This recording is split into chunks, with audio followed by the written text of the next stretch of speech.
நாம் பேதுரு எழுதின நிருபத்தை தொடர்ந்து பார்க்க ஆரம்பித்தோம். விதமான ஒரு சூழ்நிலையில் இந்த மக்களை குறித்த இந்த காரியத்தில் ஒரு ஆச்சரியமான காரியத்தை நாம் பார்க்கிறோம். அதாவது முதல் நூற்றாண்டில் ஆண்டவராகிய இயேசு கிறிஸ்துவை மக்கள் பின்பற்றி வந்த பொழுது உபத்திரவம் பெருகிற்று.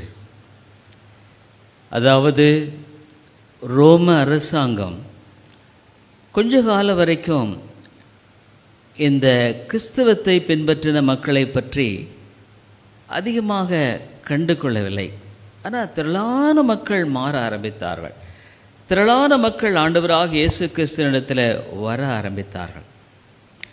அப்பொழுது அவர்களுக்கு ஏன் இவ்விதமாக இந்த மக்கள் இயேசுவை நம்பி வாழ்கிறார்கள், வருகிறார்கள் என்பதை குறித்த கேள்வி எழுந்த பொழுது அவர்கள் கிறிஸ்தவர்களை உபத்திரவப்படுத்தினார்கள், வீணான பழிகளை சுமத்தினார்கள்.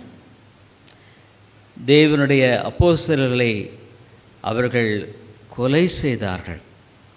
அப்பொழுது வேதம் சொல்லுகிறது, இந்த அப்போஸ்தலர்கள் தவிர எல்லாருமே எருசலேமில் இருந்து பல இடங்களுக்கு சிதறடிக்கப்பட்டு போனார்கள். பல இடங்களை அவர்கள் அங்கு குடியேறும்படியாக தெரிந்து கொண்ட அந்த காரியத்தை பேதுரு நினைவு கூர்ந்து அவர்களுக்கு ஒரு கடிதத்தை எழுதுகிறார். அந்த 1 பேதுருவில் நாம் பார்க்கிறோம், அங்கே 1வது வசனத்தில் இயேசு கிறிஸ்துவின் அப்போஸ்தலனாகிய பேதுரு, புதிய ஏற்பாட்டில் 317வது பக்கம், பொந்து, கலாத்தியா, கப்பதோக்கியா, ஆசியா, பித்தினியா தேசங்களில் சிதறியிருக்கிறவர்கள் அவர்களுக்கு ஒரு கடிதம் எழுதுகிறார். இந்த மக்கள் ஒருவேளை நம்ம நினைக்கலாம், எல்லாத்தையும் இழந்துட்டாங்க. அவர்கள் வீடுகள் இழக்கப்பட்டது, அவர்கள் சொத்துக்கள் இழக்கப்பட்டது, அவர்கள் பொருள்கள் இழக்கப்பட்டது, எல்லாமே இழந்து போன ஒரு காலம் அது. அப்பொழுது இந்த மக்கள் பல இடங்களில் சிதறியிருந்தவர்கள் என்ன செய்தார்கள்? ஒருவேளை ரொம்ப மனசு சோர்ந்து போய் இயேசுவை பின்பற்றின நமக்கு ஏன் இப்படி உபத்திரவங்கள் என்று எண்ணி கலங்கினார்களா? ஏன் விதமான பாடுகள் என்று எண்ணினார்களா? இல்லைங்க. அவர்கள் இந்த சூழ்நிலையில் என்ன செய்தார்கள் என்பதை குறித்து நாம் இங்கே பார்க்கிறோம். அப்போஸ்தலர் 8வது அதிகாரம் 1வது வசனம் 4 அதாவது வாசிங்க. அப்போஸ்தலர் 8:1-4 1 வாசிங்க. 1வது வசனமும், அவனை கொலை செய்வதற்கு சவுலும் சம்மதித்திருந்தான். அக்காலத்திலே எருசலேமில் உள்ள சபைக்கு மிகுந்த துன்பம் உண்டாயிற்று.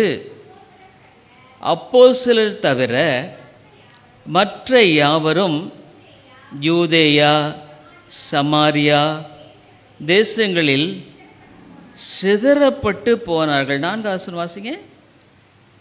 4வது வசனம், சிதறி போனவர்கள் எங்கும் தெரிந்து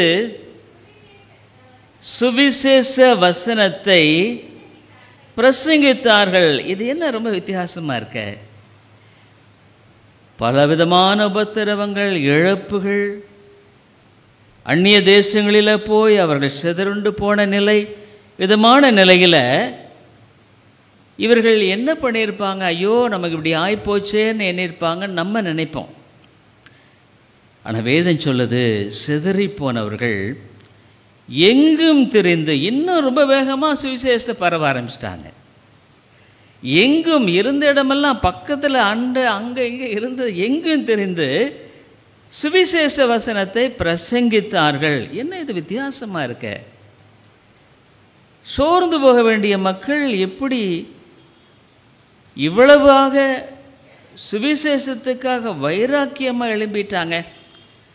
அதைத்தான் இன்றைக்கி நம்ம பார்க்க போகிறோம். அவங்களுக்கு தான் இந்த கடிதத்தை பேதுரு அழகாக எழுதுகிறார். இந்த கடிதத்தில் அவர் குறிப்பிடும்படியான சில காரியங்கள் இங்கே நாம் பார்க்கிறோம். 1 பேதுரு எழுதின முதலாவது நிருபத்தில் இந்த மக்கள் அங்கே பாருங்க, அவங்கள பற்றி ஒரு காரியத்தை இவர் சொல்கிறார். அவங்களுக்கு ஒரு கடிதத்தை எழுதிட்டு அந்த 6வது வசனத்தில் இதிலே நீங்கள் மிகவும் சந்தோஷப்படுகிறீர்கள் அப்படின்றார். சுவிசேஷத்தை பரப்பினது மாத்திரம் அல்ல, ரொம்ப சந்தோஷமாக இருக்கிறீங்கன்றார். ஆಮೇಲೆ இது எப்படி சாத்தியக்கூறாகும்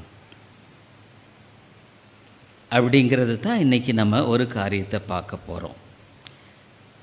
அப்படி இந்த முதலாவது அதிகாரத்தில் இப்படியெல்லாம் சொல்லிட்டு அவர் சொன்னார், ஒரு காரியத்தை அவர் சொன்னார், நீங்கள் எல்லாம் இழந்துட்டீங்க. ஆனால் 4வது வசனம் வாசிக்காத வாசிங்க. 4வது வசனம், அவர் இயேசு கிறிஸ்து மரித்தோரிலிருந்து எழுந்ததினாலே அழியாததும் மாசற்றதும் வாடாததுமாகிய சுதந்திரத்திற்கு ஏதுவாக ஜீவனுள்ள நம்பிக்கை உண்டாகும்படி தமது மிகுந்த இரக்கத்தின்படியே நம்மை மறுபடியும் ஜெனிப்பித்தார். இந்த இடத்துல ஒன்று சொல்கிறார், நீங்கள் இதெல்லாம் இழந்துட்டீங்க, பரவாயில்ல, ஆனால் உங்களுக்கு வைக்கப்பட்டிருக்கிற காரியம் என்னங்கிறத அவர் விளக்கப்படுத்துகிறார். அவர் சொல்கிறாரு, ஒரு சிறப்பான சுதந்திரத்தை ஆண்டவர் உங்களுக்கு வச்சிருக்கிறாரு. அந்த 4வது வசனத்தில் அதைத்தான் அவர் சொல்கிறாரு. இந்த இடத்துல ஒரு ஜீவனுள்ள நம்பிக்கை, சிறப்பான ஒரு சுதந்திரத்தை ஆண்டவர் உங்களுக்கு வைத்திருக்கிறார். கடைசி காலத்தில் 5 வெளிப்பட ஆயத்தமாக்கப்பட்டிருக்கிற ரட்சிப்புக்கு எதுவாக விசுவாசத்தை கொண்டு தேவனுடைய பலத்தினாலே காக்கப்பட்டிருக்கிற உங்களுக்கு அந்த சுதந்திரம் பரலோகத்தில் வைக்கப்பட்டிருக்கிறது. பேதுரு இந்த கடிதத்தை ரொம்ப கஷ்டமான நேரத்தில் தான் எழுதுகிறார். ஆரம்பத்திலேயே இப்பொழுது வாழ்க்கை கடினமாக இருந்தாலும் உங்களுக்கு அற்புதமான ஒன்று காத்திருக்கிறதுன்னு நினைப்பூட்டுகிறார். அந்த ஒன்றை பற்றி தான் இங்கே அவர் அழகாக பேசுகிறார். நீங்கள் எல்லாம் இழந்துட்டீங்க, ரைட்டு, ஆனால் ரொம்ப அழகான ஒன்று உங்களுக்கு இருக்குது, ஒரு சுதந்திரம், தேவனிடத்திலிருந்து வரக்கூடிய ஒரு மகா பெரிய பரிசு. அதுமாதிரி கிறிஸ்தவ வாழ்க்கையில் ஆதி கிறிஸ்தவர்களெல்லாம் அப்படித்தான் வாழ்ந்தாங்க, சந்தோஷமாக தான் இருந்தாங்க. அவங்க இழந்ததை பற்றி கவலைப்படவே இல்லை. ஆகவே அவர் சொன்னார், இந்த சுதந்திரத்தை பற்றி நான் உங்களுக்கு சொல்கிறேன் அப்படின்னு சொல்லிட்டு, இந்த சுதந்திரம் எப்படிப்பட்டது, இந்த சுதந்திரம் உங்களுக்கு எங்கே இருக்குது, இப்போது அது யாருக்காக இருக்குன்னு சொல்லி ரொம்ப அழகாக விளக்குறார். 3 காரியத்தை அங்கே ரொம்ப அழகாக சொல்கிறார். இந்த சுதந்திரம் என்பது ஒன்று இருக்கப்பா, உங்களுக்கு கவலைப்படாதீங்க, இந்த உலகத்தின் காரியங்களை பற்றி இழந்ததை பற்றி கவலைப்படாதீங்க, உங்களுக்கு ஆண்டவர் பெரிய ஒரு காரியத்தை வச்சிருக்கிறார். மேலே ஆவிக்குரிய வாழ்க்கை என்பது, ஏன் ஒரு கிறிஸ்தவ உண்மையான கிறிஸ்தவன் சந்தோஷமாக இருக்கான் இல்லை? எந்த சூழ்நிலையில் அவனுக்குள்ள ஒரு சந்தோஷம் இருக்கத்தான் செய்யுது. ஏன் காரணம்? அவருடைய ஆவிக்குரிய கண்கள் திறக்கப்பட்டது. ஒன்று, நிறைய சமயங்களில் கிறிஸ்தவம் ஒன்றுமே இல்லைன்னா கூட சந்தோஷமாக இருக்காம எப்படின்னு கேட்டிங்கன்னா, வேதம் சொல்லுது, இப்பிரபஞ்சத்தின் அதிபதியானவன் மன கண்களை குருடாக்கி போட்டிருக்கிறான். ஆதாம் ஏவாள் என்ன பண்ணினாங்க? கீழ்ப்படியான பொழுது அவள் ஆவிக்குரிய கண்கள் குருடாய் போயிடுச்சு, பிளைண்டட். சரீர பிரகாரமான கண்களில் தான் அவங்க பார்க்க ஆரம்பித்தாங்க. அதனால ஒன்று தெரிஞ்சுக்குங்க, ஆவிக்குரிய வாழ்க்கை என்பது அவருடைய ஆவிக்குரிய கண்கள் திறக்கப்பட்ட ஒரு வாழ்க்கை. Their eyes are open for the things of God. அப்போ என்ன ஆகுதுன்னா, இந்த உலகத்தின் காரியம் அவளுக்கு ஒரு பெருசாக தெரியறதில்ல. ஏன்னா இது பெருசாக சந்தோஷமாக இருக்கிறதுனால அது அவங்களுக்கு அவ்வளோ பெருசாக சந்தோஷமாக இருக்க முடியறதில்ல. ஆனால் ஆவிக்குரிய கண்கள் திறக்கப்படாத நிலையில் வாழ்ந்து கொண்டிருக்கிற யாராக இருந்தாலும் சரி, கிறிஸ்தவர்களாக இருக்கலாம், அது கிறிஸ்தவர்கள் அல்லாதவர்களாக இருக்கலாம், அவங்களுக்கு ஆவிக்குரிய காரியங்களை சொன்னால் கூட அது ஒரு மாதிரி அவ்வளவு இன்ட்ரெஸ்டிங்காக இருக்காது.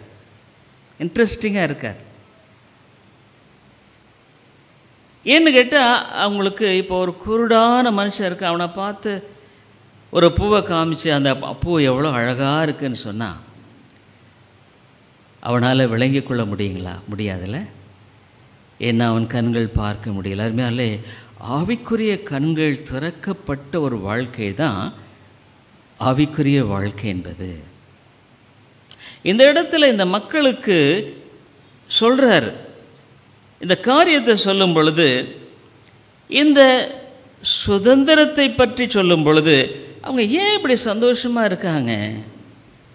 எல்லாத்தையும் இழந்துட்டாங்களே, ஆனாலும் மிகவும் சந்தோஷப்படுகிறீர்கள்னு வேறு எழுதிட்டு வச்சுருக்காரு இவர். அதுமாதிரி ஆவிக்குரிய வாழ்க்கை ரொம்ப சந்தோஷமாக இருக்குங்க. It's very happy. உண்மையாக சொல்கிறேன், நீ ஆவிக்குரிய சந்தோஷம் இருந்தால் மற்றதெல்லாம் உனக்கு ஒரு பொருட்டாகவே தெரியாது. உலகத்தில் வாழும் பொழுது பல காரியங்கள் நமக்கு தேவை தான். ஆனால் ஆண்டவர் அவ்வளோ அழகாக உன்னுடைய தேவைகளெல்லாம் சந்தித்து அவ்வளோ அழகாக வழி நடத்திட்டு கொண்டு போகிறார். ஆனால் ஆவிக்குரிய கண்கள் திறக்காததுனால தான் நிறைய பேர் என்ன பண்ணுறாங்க, உலக கவலை, என்ன பண்ணுறது ஏது பண்ணுறது. ஆனால் ஆவிக்குரிய கண்கள் திறக்கப்பட்டவங்க மனசில் என்ன, ஆண்டவர் எல்லாம் பார்த்துக்குவார், கர்த்தர் செய்வார், எனக்காக யாவற்றையும் அழகாக செய்வார், இவன் உட்காந்து கஷ்டப்பட மாட்டான். ஆனால் ஆவிக்குரிய கண்கள் திறக்காதபதனால ஐயோ நான் என்ன பண்ணுறது ஏது பண்ணுறது, உலக கவலை இல்லை. ஐஸ்வர்யத்தில் மயக்கம், எவ்வளோதான் சேர்த்தாலும் போதுறதில்ல, இன்னும் கொஞ்சம் சேர்த்தா பரவாயில்லையே. ஆகவே இதுக்கு ரொம்ப வித்தியாசம் இருக்குங்க. ஒரு ஆவிக்குரிய கண்கள் திறக்கப்படாமல் போச்சுன்னா எல்லாமே போர் அடிக்குங்க. சர்ச்சுக்கு வர்றதே போர் அடிக்கும். எப்படா முடிப்பார் பிரசங்கத்தை, வேறு வழியில் ஞாயிற்றுக்கிழமை போய் ஆகணுமே இல்லைங்க.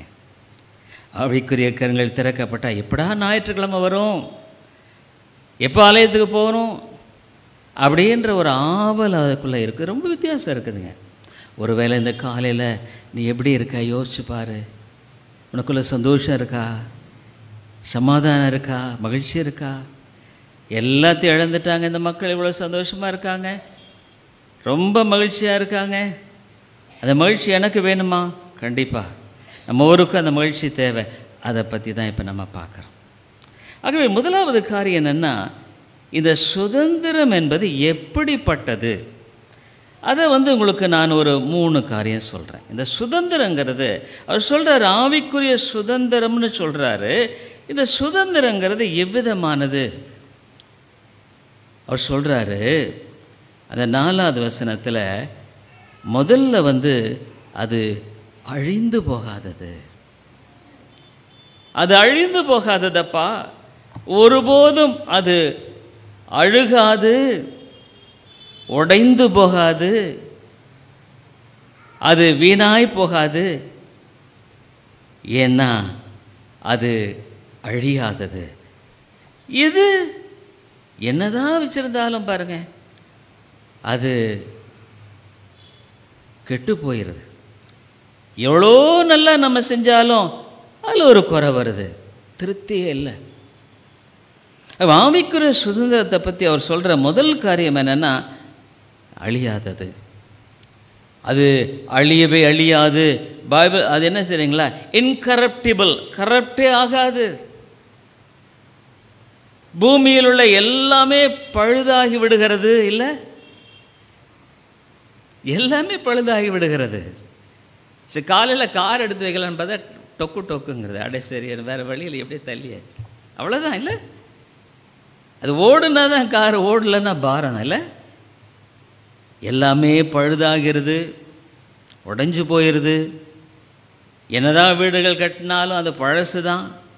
பணம் தீர்ந்து விடுகிறது, வயசு ஆயிற்றே போகுது, பலமெல்லாம் போயிட்டுருக்குது, நாளுக்கு நாள் தேய்மானம் தான் ஆகுது. ஆனால் ஆண்டவர் கொடுக்குற அந்த சுதந்திரம் இருக்க, இட் வில் நெவர் கரப்ட். சொல்லப்போனால் அது நாளுக்கு நாள் புதிதாக்கப்படுகிறது. You will be more joyful in the Lord. அப்புறம் என்ன சொல்லுதுன்னா, ஆனால் இது ஆண்டவர் எங்கே நமக்கு வைக்கல. அவர் எங்கே வச்சிருக்காரு? வானத்தில் வச்சிருக்கார், பரலோகத்தில் வச்சிருக்கிறார். ஒரு கிறிஸ்துவனுடைய நம்பிக்கை என்னன்னா, அவன் இந்த உலகத்தில் ஒரு நாள் கடந்து போக வேண்டியது உண்டு. இவ்வளோ சோதனைகள், நெருக்கங்கள், போராட்டங்கள் எல்லாம் வருது. ஆனால் ஒரு நாள் அப்போது தேவன் அவனுக்காக வைத்திருக்கிற அந்த சுதந்திரம் என்பது ஆண்டவராக வச்சிருக்கிறார். அதை கர்த்தர் வச்சிருக்கிறாரு. தங்கம் கூட நீங்கள் ரொம்ப நாள் ஆனால் பளபளப்பெல்லாம் போயிரும் தெரியுங்களா? தங்கம் தங்கன்றோம், ஆனால் ஆண்டவர் கொடுக்கிறது it will be ever shining more and more. அதிக அதிகமாக பிரகாசமாகும். ஆகவே முதலாவது, இது அழியவே அழியாது. அந்த அழியாததனுடைய ரிஃப்ளெக்ஷன், அதனுடைய மாறுதான் இங்கே கொடுக்க சந்தோஷம். அங்கே வச்சிருக்கிறாரு. அதை பார்க்கும் பொழுது, சிந்திக்கும் பொழுது இவனுக்குள்ள இவ்வளோ சந்தோஷம். ரெண்டாவது அங்கே சொல்லுது, அது மாசற்றது. இந்த உலகத்தில் பாருங்க, ஏதாவது ஒரு கரபு நீ என்ன தான் செஞ்சாலும் பாருங்க, அது சரியில்லை, இங்கே பாருங்க இது சரியில்லை. No perfection. மனுஷர்கள் மத்தியில் இப்பெல்லாம் ரொம்ப பொறாமை, போட்டி, ரொம்ப சண்டை, சச்சரவு. குடும்பங்கள் நினைக்கலாம், முன்ன இருந்த குடும்பமெல்லாம் இப்போ எல்லாம் போச்சு பாருங்களேன். குடும்பங்களில் சமாதானம் இல்லை.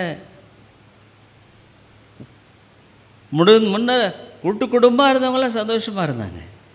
இப்போ கணவன் மனைவியே சந்தோஷமாக இருக்க முடியுதில்ல. 2 பேரை விட்டாவே சந்தோஷமாக இருக்க முடியுது. பிரச்சனை ஏன்? அது அங்கு கரைபட்டு போன உறவு. மனிதன் கரைபட்டு போனவன், பாவத்தினால கரைபட்டு போனான். ஆகவே எனக்கு ஒரு நண்பன் இருந்தான், ஹிந்து. இப்போ அவன்கிட்ட தொடர்பு வச்சுருக்கிறேன். அவங்ககிட்ட நான் அதிகமாக பேச இட்ஸ் வேஸ்ட் ஆஃப் டைம். நான் கூட அவன் ஒரு ஃப்ரெண்ட்ஷிப் அவன் ரொம்ப நாள். அதனால் அவன் ஒரு மெடிக்கல் ரிப்போர்ட் அனுப்பிச்சிட்டு பேசினான். அவன் சொன்னான், நான் ஃபோன் எடுக்க கொஞ்ச நேரம் ஆன உடனே இந்த வார்த்தை பாருங்கள், என் தங்கச்சி சம்பந்தி அவன் ஏற்கனவே விழுந்து ஆப்ரேஷன் ஆகிருக்கு. கொஞ்சம் நேரம் ஆன உடனே ஒருவேளை திரும்ப இவர் விழுந்துட்டாரோன்னு நினச்சிட்டப்பா அப்படின்னு சொன்னார். இவனுங்கெல்லாம் இப்படித்தாங்க என்னை பற்றி நினைக்கிறான்ட்டு அவர் அந்த நண்பன் பேசின வார்த்தைகளுக்கு அளவே இல்லை. எதுக்கு சொல்கிறேன்னா, உறவுகளெல்லாம் பாதிச்சிருச்சு. நல்லதை நினச்சா கூட கெட்டதுன்னு நினைக்கிறாங்க. மனுஷன் பாதிக்க ஏன்? பாவன்ற கரை. நல்ல விஷயத்தை கூட தப்பாக எடுத்துக்கிறாங்களே. சிலர் எப்படின்னா, மற்றவங்களை துன்புறுத்துறதுல சந்தோஷம் இருக்குது. அவங்க கஷ்டப்பட்டால் இவங்களுக்கு சந்தோஷம். என்ன ஒரு மனித நன்மை இல்லைங்க பாருங்கள். ஆனால் அந்த சுதந்திரம் அப்படி இல்லை. It's a perfect. ஒருத்தன் நல்லா போயிட்டா அவனுக்கு அடடே என்ன இப்படிடா இவன் இவ்வளோ சீக்கிரம் நல்லா இதை மேலே போயிட்டான், கெட்டு போனா அப்படியா பரவாயில்ல இன்னும் கெடுட்டுன்னு தான் நினைப்பான். இதுதான் உலகம். ஆனால் இந்த சுதந்திரம் பாவத்தினால கரைபடாது, மற்றவர்களை காயப்படுத்தி சந்தோஷப்படாது. மற்றவர்கள் கஷ்டப்பட்டா ஐயோ இப்படி ஆயிட்டாங்களே அப்படின்னு அவங்களுக்காக வருத்தப்படும், துக்கப்படும். மனித உறவுகள் பாருங்கள், இது எல்லாமே என்ன ஆச்சரியமான ஒரு காரியம்னா, ஆண்டவர் இங்கே ஒரு பெரிய மாற்றத்தை உண்டாக்கிறார் பாருங்களேன். God brings wonderful change in the heart. நான் சொல்கிறேன், உன் மேலே கோவப்பட்டால் எனக்கு தான் கஷ்டம், உன் மேலே வெறுப்படைய எனக்கு தான் கஷ்டம். ஆனால் உன்னை அன்பு கூர்ன வைய அது எனக்கே நல்லது. ஆனால் மண்ணாசினால் முடியலையே. ஆகவே இது இந்த உலகத்தில் பார்க்குற மாதிரி இல்லை. இந்த உலகத்தில் சிலர் என்னது ஐஸ்வர்யத்தை சேர்த்துனால் ஆண்டவர் ஒரு வேதனை அதில் கூட்டிகிட்டார், அதில் ஒரு பிரச்சனை உண்டாக்கிறார், திருப்தி இருக்கிறது இல்லை. எவ்வளோ இருந்தாலுமே மனுஷனுக்கு திருப்தி இல்லை இல்லை. காரணம் பாவன்ற ஒரு காரியம் மனுஷன் அப்படியே புல் டவுன் பண்ணிடுது. மூணாவது என்ன சொல்கிறாருன்னா, இது ஒருபோதும் மங்காது, இட் வில் நெவர் ஃபேட். சொல்கிறாரு, இது அழியாதது மட்டுமில்லை, இது மாசற்றதும் வாடாததுமாகிய பூ இருக்கு இல்லைங்களா, அது ரொம்ப சீக்கிரம் வாடிடுறது இல்லை. ரொம்ப அழகாக இருக்குது, பட் கொஞ்ச நேரம் வச்சா வாடுது. ஆகவே முதலாவது தேவன் வைத்திருக்க இந்த சுதந்திரம் துணி என்னதான் புதுசாக பார்த்து அழகாக இருக்குது, 4-5 செலவு போனால் ஃபேட் ஆயிடுது. இதுக்கு ஒரு பதத்தை இந்த இடத்துல உபயோகப்படுத்துகிறாரு கிரேக்கத்தில். அது வாடாத பூவாம். பூவே ரொம்ப அழகானது, ஆனால் இது வாடாத பூ. எங்கேயாவது பார்த்துருக்கீங்களா? அதுதாங்க தேவன் கொடுக்குற சுதந்திரம். இந்த மக்களிடத்தில் பேதுரு எழுதுகிறாரு, கவலைப்படாதீங்க, இதை விட பயங்கரமான சுதந்திரம், உன்னதமான சுதந்திரம் உங்களுக்கு இருக்குது. அதெல்லாம் சொன்னால் எப்படி நம்மளை சந்தோஷப்படுத்த முடியுமா? ஆவிக்குரிய கண்கள் திறந்துட்டா, அதை பார்க்க ஆரம்பிச்சிட்டா, நிச்சயமாக இந்த மக்களைப் போல நம்மும் சந்தோஷமாக இருப்போங்க. கிறிஸ்தவ வாழ்க்கையில் சந்தோஷமாக இல்லைன்னாவே பிரச்சனை தான். முதலாவது சொன்னார், இந்த சுதந்திரம் எப்படிப்பட்டது? அழியாதப்பா, இது ஒருபோதும் கரைபடாத தூய்மையானது. மூணாவது ஃபேடாகாது, மாறாதது, ஸோ பியூட்டிஃபுல். ரெண்டாவது சொல்கிறாரு, இந்த சுதந்திரம் எங்கே பாதுகாக்கப்படுகிறது, அதைத்தான் அவர் சொல்கிறார். இங்கே அவர் சொல்லும் பொழுது அவர் சொல்கிறாரு, இந்த பேதுரு எழுதின நிருபத்தில் இங்கே ஆண்டவர் அந்த 4:5 மாடாததுமாகிய சுதந்திரத்துக்கு எதுவாக கடைசி காலத்திலே வெளிப்பட ஆயத்தமாக்கப்பட்டிருக்க ரட்சிப்புக்கு எதுவாக தேவனுடைய பலத்தினாலே பரலோகத்தில் காக்கப்பட்டிருக்கிறது. It's preserved for you. பாருங்க, ஆவிக்குரிய கண்கள் திறந்தா தான் பரலோகத்தையும் பார்க்க முடியும். ஸ்தேவானை போட்டு கல்லை போட்டு கொன்னாங்க. இப்போ ஸ்தேவான் எங்கே பார்த்தான்? மேலே பார்க்குறான், பரலோகம் அவனுக்கு திறந்துருச்சு. இது பிரச்சனையே இல்லை. கல்லை போட்ட கொண்டா என்ன, நீ எதை போட்டு கொண்டா என்னப்பா, மேலே பார்க்குறேன். அப்படியே நான் சொல்கிறது கட்டுக்கதை இல்லை. ஒருவேளை உனக்கு ஆவிக்குரிய கண்கள் திறக்கப்படணும், அதுதான் என்னுடைய வாஞ்சை. இந்த சாத்தான் பாருங்க, பொய்யை சொல்லியே உன்னை ஏமாற்றி உன் கண்களையெல்லாம் குருடாக்கி, இதை பாரு, அதை பாரு, அந்த பிரச்சனையை பாரு, இந்த பிரச்சனையை பாரு, உன்னை அப்படி சொல்லிட்டாங்க, உன்னை இப்படி சொல்லிட்டாங்க, இப்படியே உன்னை போட்டு குழப்பறான். மனக்கண்களை குருடாக்கி போட்டு அவன் இதிலேயே உன்னை போட்டு வாட்டி எடுக்கிறான். ஆனால் தேவனுடைய பிள்ளைகள், எனக்கு ஒத்தாசை வரும் பர்வதங்களுக்கு நேராக என் கண்களை ஏறெடுக்கிறேன். அவன் மேலே பார்க்க ஆரம்பிச்சிடறான். அதுதான் பிரச்சனை. கீழே பார்த்து பார்த்து ஒரு காலத்தில் வாழ்ந்தவன் இப்போ மேலே பார்க்க ஆரம்பிச்சிட்டான். அவன் கண்கள் மேலே ஆவிக்குரிய கண்கள் திறந்துட்டா இங்கே எங்கெல்லாம் பார்க்க முடியாது, மேலே தான் பார்க்க முடியும். அப்புறம் சொல்கிறாரு, இந்த உனக்காக ஆண்டவர் இந்த சுதந்திரத்தை வச்சிருக்கார். அதை பற்றி ஒரு 2 காரியம் சொல்கிறேன். அதாவது இந்த பூமியில் அவர் வைக்கல இந்த சுதந்திரத்தை எல்லாம். இந்த பூமியில் கெட்டு போகாத, அழிந்து போகாத ஏதாவது ஒன்றை காட்டுங்க எனக்கு. எங்கேயாவது காட்ட முடியுமா? நீங்கள் எங்கேயாவது ஒன்றுமே இது ஆகாது, இப்படியே தான் இருக்கும்னு சொல்லி இந்த பூமியில் தான் காட்ட முடியுமா? இல்லை, பணம், புகழ், வெற்றி எல்லாம் சில சமயத்தில் சிலர் பெரிய வெற்றி அடைஞ்சிட்டா ரொம்ப சந்தோஷமாக இருக்குது. இவ்வளோ காலத்துக்கு இல்லை, பணம் நிறைய ஆயிட்டா பரவாயில்ல, பணம் கூட நிறையா இருக்குது. ஆனால் பாருங்கள், எதுவுமே ஒரு மனுஷனை நீங்கள் யோசிச்சு பாருங்கள். இந்த யோசனை கூட ஆவியானவர் தான் நம்ம கொடுக்கணும். அதாவது முதல்ல ஆவிக்குரிய காரியத்தை நம்ம விலை மதிக்கணும்னு சொன்னால் இது என்னங்கிறத விளங்கிட்டாங்கன்னா அங்கே விளக்கி, அதில் தான் பிரச்சனையே. இதிலையே நம்ம போட்டு புலண்டுக்கிட்டு வாழ்ந்துக்கிட்டு இருக்கிறதுனால ஆவிக்குரிய காரியங்கள் மகிமையாக இல்லை. அப்போது இதை என்ன சொல்கிறாருன்னா, ஆண்டவர் உனக்காக பாதுகாப்பாக வச்சிருக்கிறாராம். உனக்காக. It's very personal. பாருங்கள், ரட்சிப்புங்கிறது என்னென்னா, எனக்கும் ஆண்டவருக்கும் இடையில் ஒரு உறவு ஏற்பட்டுறது. அதுதான் ரட்சிப்பு. நான் என்னதான் சபையை நடத்தி ஊழியக்காரன், எனக்கும் அவருக்கும் உறவு இல்லைன்னா நான் எப்படி அவரை பற்றி பொதுவான ரீதியில் பேசுகிறதில்ல. என் வாழ்க்கையில் ஆண்டவர் செஞ்சுருக்கார், நீங்களும் பாருங்கள். ஆகவே இந்த காரியத்தை பார்க்கும் பொழுது இந்த மக்கள்கிட்ட அவர் சொல்கிறாரு, இது உனக்காக. இந்த பூலோகத்தில் இருக்கிறதெல்லாம் எல்லாமே தற்காலிகமானதுங்க. நம்முடைய ஆரோக்கியம் தற்காலிகமானது, பணம் தற்காலிகமானது, எல்லாமே நானும் என்னுடைய வயசில் எத்தனையோ பேர் நல்லா இருந்தவங்களெல்லாம் மறித்ததையும் நான் பார்த்துருக்கேன். அல்லது மீடியாவில் எல்லாம் பார்க்குறோம், எவ்வளோ புகழ் பெற்றவர்கள் எவ்வளோ முடிஞ்சு போச்சு, மறைஞ்சு போச்சு.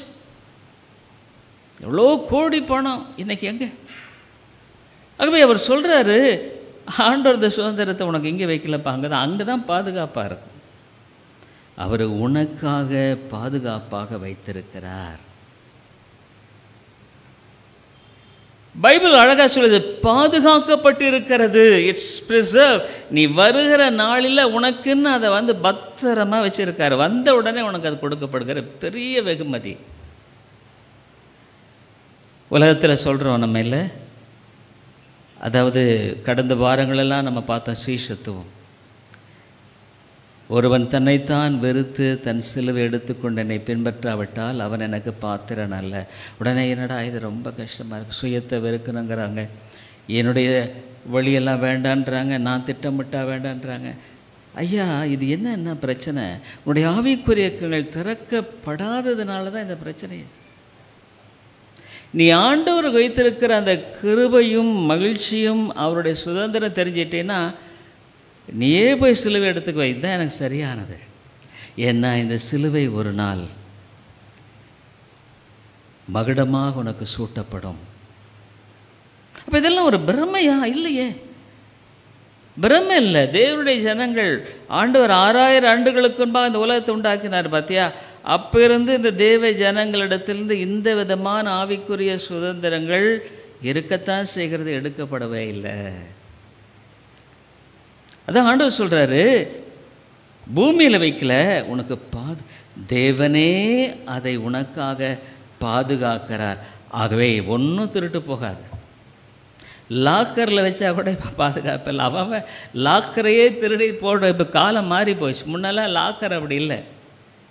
லாக்கரில் இருந்தால் கூட இன்னொருத்தவன் எப்படியே சாவியை போட்டுக்கிட்டு அடிச்சு போயிடுறான். பேங்கே கேரண்டி பண்ண முடியல. 2 சாவி வச்சா 3 சாவி வச்சா என்ன? ஆனால் இயேசு உனக்காக பாதுகாக்கிறதுனால அது உனக்காக பாதுகாப்பாக இருக்கிறது. ஒருவேளை இந்த உலகத்தில் நீ எதை வேணாலும் இழந்துடலாங்க, ஆனால் அந்த சுதந்திரம் உனக்கு இருக்கு. அப்போ இந்த ஜனங்க நினைச்சாங்க, அதை பார்க்கும்போது இது ஒன்றுமே இல்லைப்பா, இது ஒன்றுமே கிடையாது, இது மகிமையானது, இது ஆச்சரியமானது, அற்புதமானது அப்படின்னுட்டு இந்த ஜனங்க என்ன பண்ணுறாங்க, ஐயோ எனக்கு அதை போச்சு இதை போச்சுன்னு உட்காந்துட்டு இருக்கல, அவங்க என்ன பண்ணுறாங்க, காஸ்பல். சிலர் இங்கே சேலத்தில் சுவிசேஷத்தை எனக்கு ரொம்ப இங்கே நேற்று இப்போ கண்ணங்குறிச்சி போலீஸ் ஸ்டேஷன் பக்கம் காஸ்பல் அந்த ஸ்ட்ரேஞ்சை வச்சு அவங்களுக்கு நான் அவருக்கு ரொம்ப நாளாக நான் உதவி செய்கிறது உண்டு. ஏன்னா சுவிசேஷத்தை அவர் கொண்டு போகிறார் பல இடங்களில். சுவிசேஷத்தை கொடுக்கறதுனால எப்போவுமே நான் ரொம்ப அதை பற்றி சந்தோஷம். ஏன்னா சுவிசேஷம் இல்லை, சுவிசேஷம்னா என்ன, இயேசு ஆண்டவர் என்ன சொன்னார், மனந்திரும்புதல் பாவ மன்னிப்பை பற்றி போசு, ஞானஸ்நானம் கொடுத்து சீஷராக்கு. நீ சீஷராகிறதுனா என்னமோ ஒரு கஷ்டமாக நினைக்கிற, கஷ்டம் இல்லைங்க. அதாவது இப்போ நானெல்லாம் எப்படி ஜெபம் பண்ண தெரியுங்களா, ஆண்டவரே என் சித்தத்தையெல்லாம் நீர் எடுத்துரும், வேண்டாம் வேண்டவே வேண்டாம், உம்முடைய சித்தம் எதுவும் அதை மட்டும் என் வாழ்க்கையில் செஞ்சால் போதும், எனக்கு அது போதும். நான் அப்படி தான் ஜெபம் பண்ணேன். ஏன்னா என் சித்தம் தேவையில்லை, அது என் சித்தம் பிரயோஜனம் இல்லது. நான் பாட்டுக்கு அதை முட்டி மோதி எல்லாம் செய்வேன், கடைசியில் பார்த்தா ஒன்றுமில்லாமல் போயிடும். அதுமாதிரி கிறிஸ்தவ வாழ்க்கையில் ஆண்டவர் உன்னை பொறுப்படுத்திக் கொள்கிறார். He guides you, He leads you, உன்னை வழி நடத்துகிறார், பாதுகாக்கிறார். ஜீவனுள்ள தேவன் இவருங்க. இவர் உண்டாக்கின இந்த பூமியை, நீ நிற்கிற பூமியை யோசிச்சுப்பார், இது அப்படியே சுற்றிக்கிட்டு இருக்கு.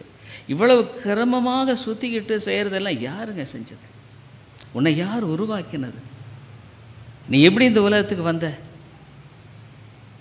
ஆகவே தேவன் உன்னை நேசிக்கிறார், உனக்குன்னு ஒரு திட்டம் வச்சிருக்கிறார். அப்போ அதில் நான் பொருந்தி கொள்ளணுன்னா என்ன, ஆண்டவரே என் சித்தம் இல்லை உம்முடைய சித்தம். என்னைக்கு அவன் சொல்கிறான்னா அன்னையிலேருந்து அவனுடைய வேஸ்டேஜ் எல்லாம் போயிடுது. அவன் நேரம் வேஸ்ட் ஆகுது, எமோஷ்னலாக பாதிக்கப்படுறான். நான் ஒரு பெரிய ஆடிட்டரை சந்தித்தேன் நேற்று முந்தானே, நேரம் பெரியவர், ஆல்மோஸ்ட் நாங்கள் ரொம்ப வருஷமாக ஃப்ரெண்ட்ஸு. நான் ரொம்ப என்கிட்ட எல்லாத்தையும் ஓப்பன் பேசுவார் அவர். அவர் சொன்னார், டாக்டர் எங்களுக்கு ஃப்ரெண்ட்ஸே இல்லை, ரொம்ப போர் அடிக்குது எனக்கு, நான் என்ன பண்ணுறதுன்னு தெரியல, என்ன இப்படி நேரம் கழிக்கிறதுன்னு தெரியல. பெரிய ஒரு காம்ப்ளெக்ஸ் கட்டியிருக்கார், நல்ல வசதி உள்ளவர் தான், கிறிஸ்டியன் தான். சொல்கிறேன், நான் உங்களுக்காக ஜெபம் பண்ணேன். என்னுடைய இந்த செய்தியை தொடர்ந்து கேட்குறாரு அவருக்கு போகுது, வேறு வழியில் நைட்டில் தூக்கம் வரல, இதாக கொஞ்சம் தப்பா அதுன்னு கேட்டார்.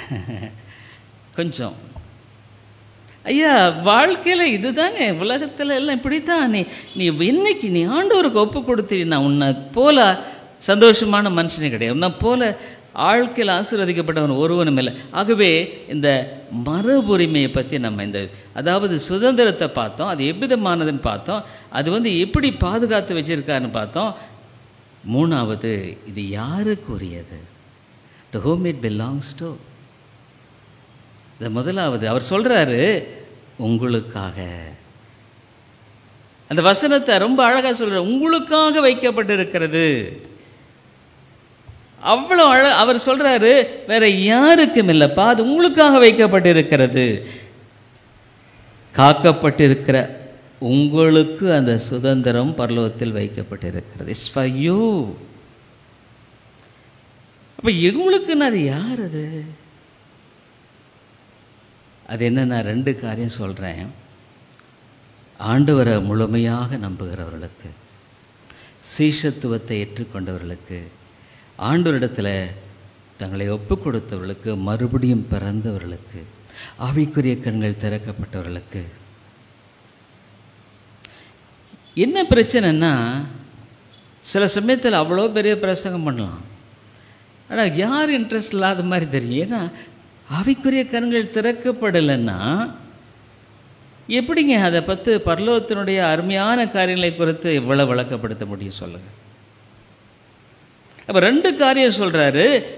இதை அதாவது ஆண்டவருடைய இரத்தத்தினால விலையேறப்பெற்ற கிரயத்துக்கு கொள்ளப்பட்டவர்கள், சிலுவையில் ஆண்டவரிடத்தில் கிறிஸ்தவ வாழ்க்கை ரொம்ப சுலபம். The most simple life is Christian life. நான் அடிக்கடி உங்களுக்கு சொல்லுவேன், என்னென்னா யூ சரண்டர் டு காட். ஆண்டவரே நீர் பார்த்து கொள்ளும், நீர் பார்த்து கொள்ளும். உண்மையை நான் சொல்கிறேங்க, சிலதெல்லாம் எனக்கு இப்போ பார்க்கும்பொழுது ரொம்ப ஆச்சரியமாக இருக்குது. எப்போவோ சில காரியங்கள் நான் செஞ்சேன். அது ஏன் செஞ்சேன், நான் இன்றைக்கி பார்த்தா அது எவ்வளவு பிரயோஜனமான காரியமாக இருக்குதுன்னு பார்க்கும்பொழுது எனக்கு ஆச்சரியமாக இருக்குது. அப்போ அது ஆவியானவர் தான் வழிநடத்திருக்கிற ஒரு தேவையான சூழ்நிலையில், மிக தேவையான காரியத்துக்கு இப்படி அது பிரயோஜனப்படக்கூடிய ஒரு திட்டத்தில் அது பொருந்தி இருக்குன்னு பார்க்கும்போது எனக்கு ரொம்ப ஆச்சரியமாக இருக்குது. ஏன்னா நான் பெரிய ஞானமான் இல்லை, அறிவாளி இல்லை, ஒன்று எனக்கு பாருங்க, எனக்கு உலக பிரகாரமாக பெரிய சாதுரியமாக செய்யக்கூடியதெல்லாம் ஒன்றுமே கிடையாது. சாதுரியமான மனுஷன் கிடையாது. அப்படி பண்ணி இப்படி பண்ணி அதை பண்ணி அந்த சிலர்லாம் ரொம்ப சிலர்லாம் பார்த்தா அடே அப்பா என்ன கால்குலேஷன், அப்படி பண்ணி இப்படி பண்ணி. நமக்கு அதெல்லாம் தெரியாது. ஏன்னா எனக்கு தெரிய வேண்டிய அவசியம் இல்லை, ஆண்டவர் தெரிஞ்சால் போதில்லை. ஆகவே அவர் என்ன சொல்கிறாருன்னா, அந்த 3வது வசனத்தில் மீண்டும் பிறந்தவர்களை பற்றி பேசுகிறார். born again, ஜீவனுள்ள நம்பிக்கை உண்டாகும்படி நம்மை மறுபடியும் ஜெனிப்பித்தார். என்ன மறுபடியும் பறக்க செஞ்சிட்டாரா?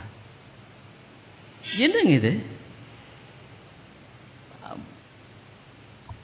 நிக்கோதேம் பார்த்து சொன்னார், நீ மறுபடியும் பிறக்கணும்பான்ட்டார். என்ன இது? நிருபதி பிறக்கணும் ஒன்றும் இல்லைங்க.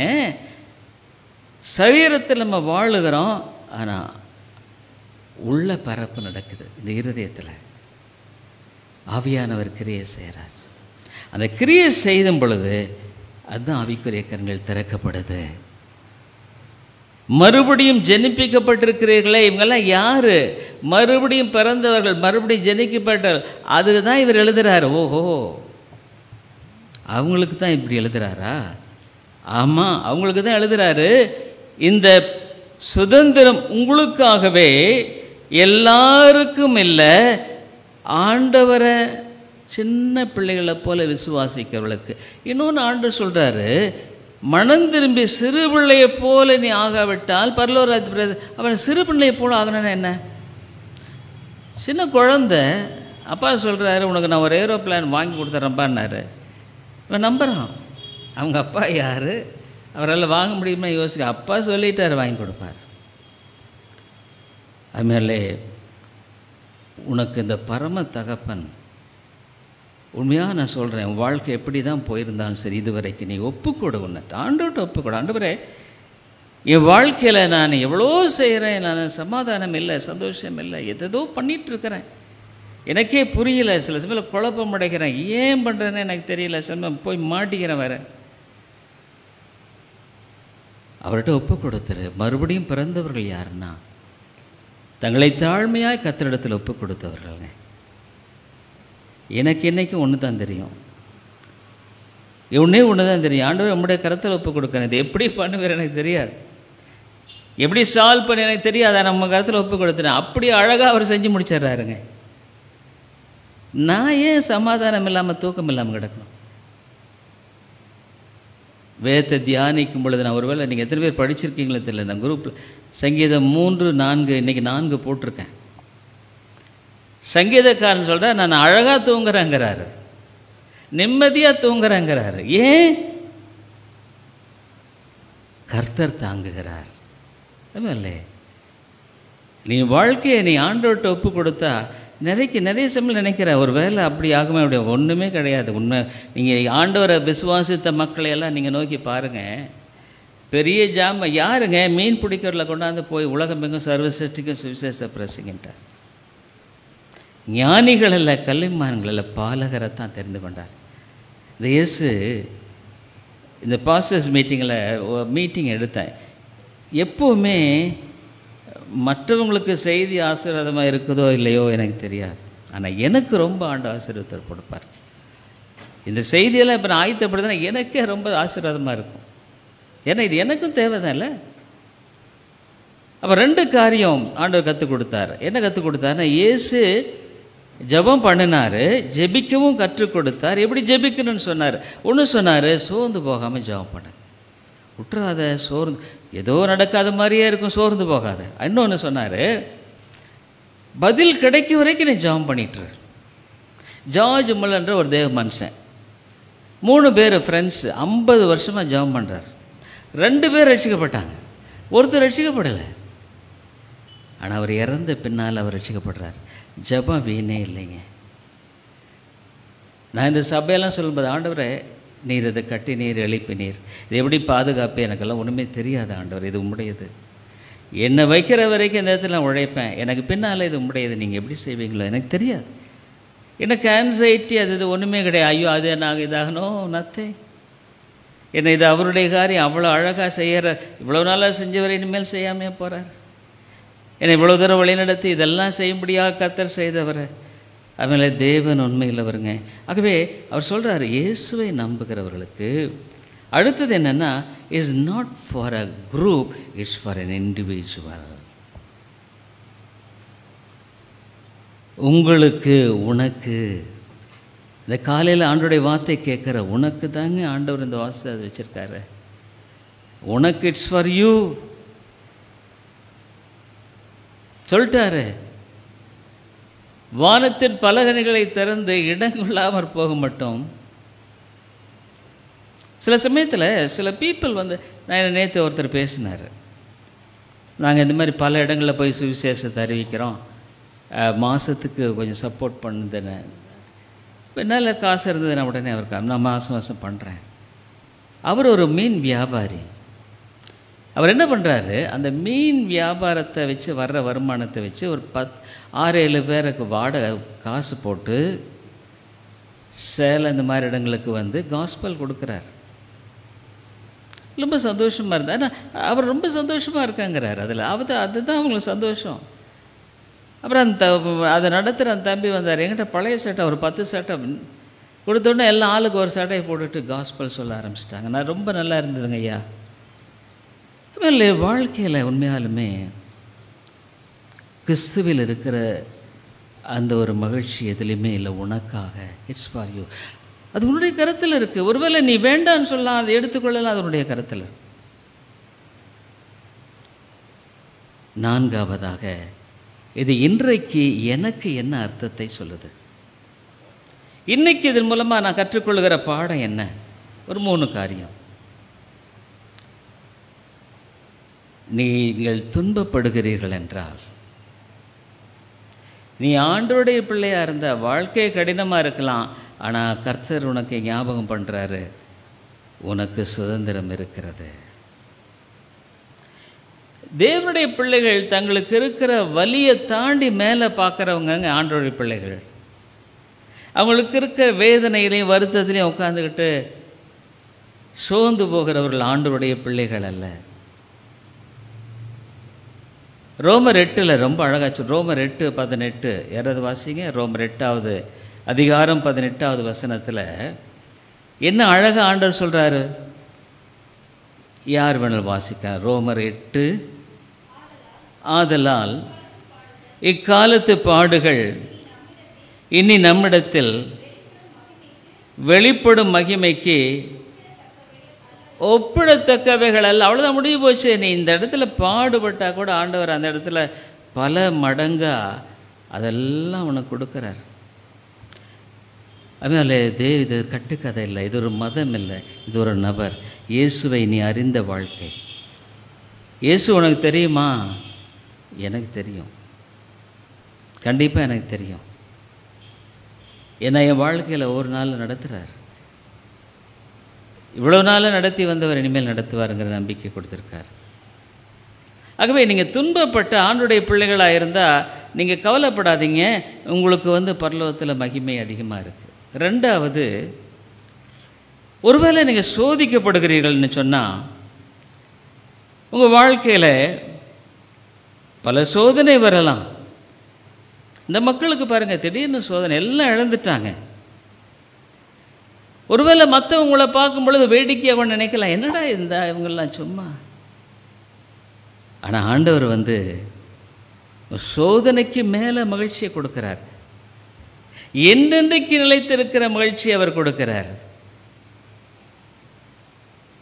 மங்கி போகாத, அழியாத, வாடாத இந்த சுதந்திரத்தை உன் கையில் கொடுக்குறார். பத்தியா, உனக்காக அவர் பாதுகாத்து வச்சுருக்கார்ல, அதனுடைய பிரதிபலன் தான் அவன் வாழ்க்கையில் சந்தோஷம்.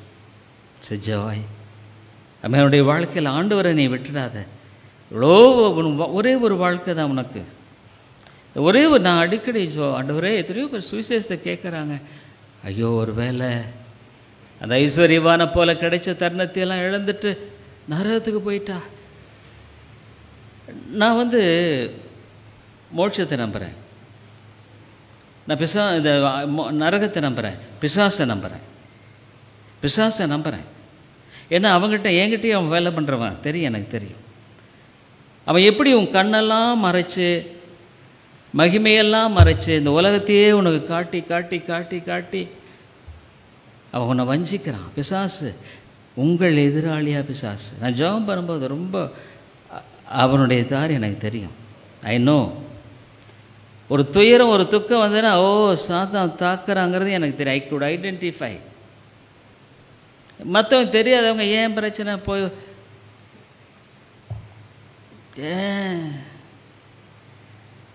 பிசாசு தான் அவனை. ஏன் அவனுக்கு நான் இடம் கொடுக்க வேண்டிய அவசியம் இல்லை? என் ஆண்டவர் என்னை வழி நடத்த போதுமானவராக இல்லையா?